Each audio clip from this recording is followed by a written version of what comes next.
Olá amigos, eu sou o diácono Eric Módulo e no vídeo de hoje vou falar um pouquinho sobre a infalibilidade papal. O que significa isso? O Papa é infalível? De que maneira ele exerce essa infalibilidade?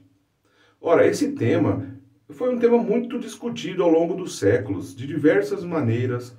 Muitos teólogos, muitos cristãos se debruçaram sobre esse assunto. Mas no Concílio Vaticano I, que aconteceu no ano 1870, justamente nesse ano, o Papa Pio IX, Beato Papa Pio IX, proclamou o dogma da infalibilidade papal naquela ocasião. E foi justamente a partir dessa declaração infalível do Papa que esse assunto veio ainda mais à tona no mundo todo. Ora, se a gente olhar ainda lá na Igreja Primitiva, por volta do ano 90, o Papa da época era o Papa Clemente I, Clemente de Roma, o quarto Papa da lista de todos os Papas, né? Pedro, Lino, Anacleto, Clemente, de uma lista que até hoje está no número 266. O Papa Francisco é o Papa de número 266 da história da Igreja. Mas voltando ao quarto Papa lá, o Papa Clemente I, ele foi chamado para resolver um problema na Igreja de Corinto. E naquela ocasião, o apóstolo de Cristo, São João, ainda estava vivo. Mesmo com um apóstolo vivo, quem liderou, né, aquela ocasião a igreja para resolver aquele problema na igreja de Corinto foi o Papa, não foi o apóstolo de Cristo. E ainda há uma declaração bonita naquela ocasião, quando é olhado para Clemente de Roma e a igreja reconhece que ali ele fala através do Espírito Santo. Então essa ideia de que o bispo de Roma, né, o sumo pontífice, o Papa, que recebeu do próprio Cristo a missão de confirmar aos irmãos o poder das chaves, que está narrado no Evangelho de São Mateus, quando Jesus diz a São Pedro, tu és Pedro, sobre esta pedra eu vou edificar a minha igreja. Depois ainda diz que tudo que ele ligar na terra também será ligado no céu. Então, esse mandato específico que Jesus dá a São Pedro, e que depois continua com os seus sucessores, a gente entende que há sim um auxílio do Espírito Santo de uma maneira especial para o Santo Padre o Papa, quando é necessário que ele, para desempenhar o seu papel, que ele ensine em nome de Cristo, em nome da Igreja, de uma maneira infalível. Isso é um socorro para a nossa humanidade. Aliás, o cardeal Newman usava justamente essa expressão, é um auxílio da misericórdia de Deus. Esse auxílio do Espírito Santo para o Santo Padre o Papa, para nos ensinar. Agora, não se trata de todos os assuntos. O Papa não é infalível quando trata de todos os assuntos. O Papa pode errar em matéria de geografia, em matéria de história e muitos outros assuntos. O Papa não é infalível toda vez que ele abre a boca.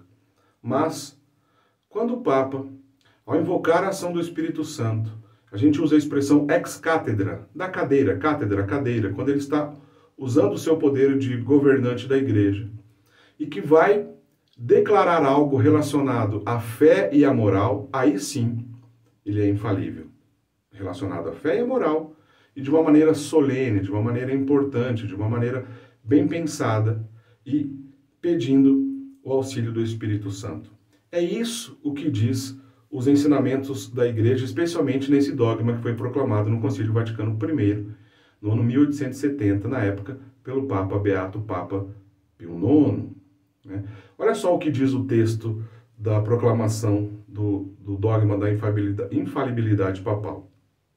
O Romano Pontífice, quando fala ex cátedra, isto é, quando no exercício de seu ofício de pastor e mestre de todos os cristãos, em virtude de sua suprema autoridade apostólica, define uma doutrina de fé ou costumes que deve ser sustentada por toda a Igreja.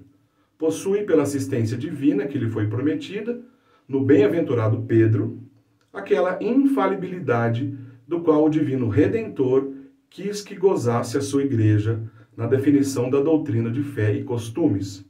Por isso, ditas definições do Romano Pontífice são em si mesmas, e não pelo consentimento da Igreja, irreformáveis. Tá claro, então? O Papa não é infalível em toda ocasião, e nem em todo assunto, mas sim quando ele pede para si mesmo o auxílio do Espírito Santo para tratar de assuntos relacionados à fé e à moral, e vai escrever, proclamar um documento solene para toda a igreja, para ensinar algo que está já inserido, contido na revelação divina. O Papa não vai inventar algo. A revelação divina já se encerrou. Se encerra com a morte do último apóstolo, inicia lá na relação de Deus com Abraão. E tem, obviamente, o próprio Cristo como auge dessa revelação. Então, quando o Papa vai esclarecer, vai ensinar, vai apontar algo que está contido na revelação divina e que para aquele determinado tempo é necessário esse esclarecimento, o Papa pode promulgar um documento ou até mesmo um dogma que nada mais é do que um trecho dessa verdade de fé revelada. E aí sim ele usa desse poder da infalibilidade. Olha, isso foi proclamado no ano 1870. De lá para cá, um momento claríssimo onde o Papa usou dessa prerrogativa foi quando, no ano 1950, o Papa Pio XII proclamou o dogma da Assunção de Nossa Senhora. Naquela ocasião, o Papa Pio XII, então, usou dessa infalibilidade papal para fazer a proclamação do dogma. Tá certo? Entendeu agora? Bom, então conte para os seus amigos, divulgue esse vídeo.